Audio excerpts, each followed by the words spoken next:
हाय सर्वांना, कसे आहात तुम्ही? आणि इथं माझं सगळं काम आवरून झालेलं आहे आता.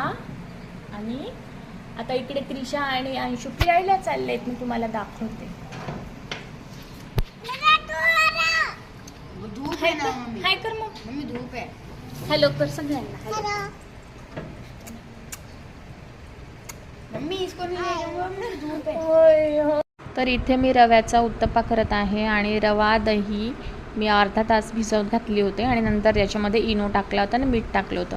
आणि हे बॅटर आता तव्यावर टाकायचं आहे. मी उत्तप्पा बनवत आहे इथे.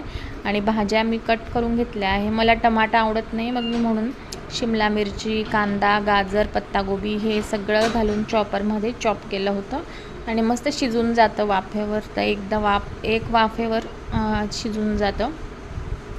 तर तुम्ही पण नक्की ट्राय करा. मी पहिल्यांदाच ट्राय केला होता हा उत्तप्पा आणि सगळ्यांना आवडला होता.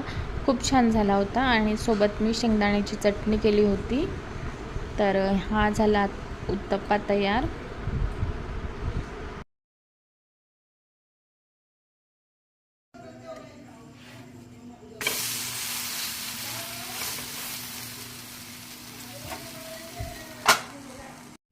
आणि इथे पहा, माझ्या मिस्टरांनी इंडक्शन आणलं होतं, कारण ना आमचं सिलेंडर संपलं, सिलेंडरच भेटत नाही आहे. तर मग हे कधी पण कामात येतं ना, ते हे घेऊन आले होतं. 2200 रुपयाचं आहे हे आणि खूप छान आहे. मी यूज करून पाहते ना, खूप मस्त आहे हे.